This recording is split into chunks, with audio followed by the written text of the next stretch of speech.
آیا او گنبد طلایی که روزهای اول که آقای ترامپ آمد با استفاده از گنبد فولادینه که چی داره،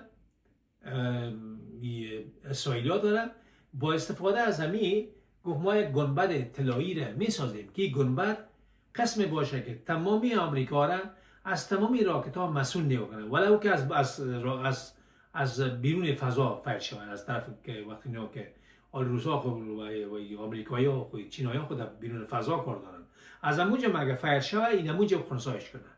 این تو یک گنبد ما میسازیم. آیا با نمو گنبدهایی که دارن، با نمی تاته که وجود داره که داره اینا و باز دستگاه بسیار کلان دیگه که خنثی کننده یا راهگیری میکنن این راکت ها را، آیا میتونن میرسه نمیرسه، این بسیار مهم به ما حال نیست. برای ما مهمی است که نمی ساختش. برای آمریکا این همه مهم است که نمی حال داره، ما میتونه بزنن در صورتی که ما نتونیم مورد دفاع کنیم. میشه که دفاع نکنه میخورن. توجه شدین که امروز امی کار درست پیش کوریایی امی کار انجام داد.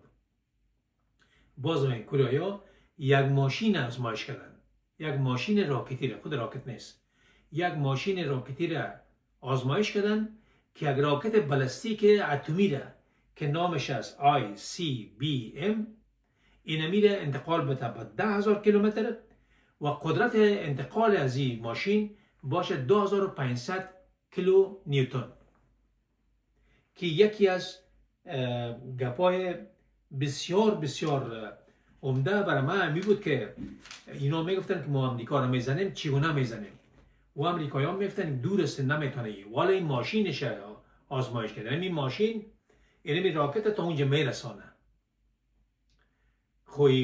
خود راکت که است خود سرگلوله است یا سرگلوله اتمی، نه این سرگلوله اتمی کامکار نداره اینجا میتونه بکفه، ولی سرگلوله اتمی رو باید یک چیز ببره در نقطه پایانش کنه که نمی ماشینش امروز آزمایش کردن، ولی چون آزمایش هست به ارتش تحویل نکردن.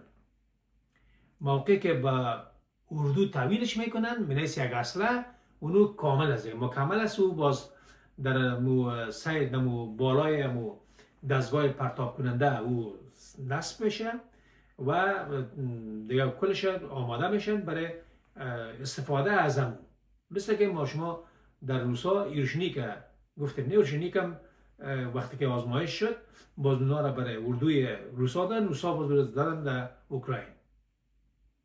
یا مثلا ما شما خرمشهر 5 یا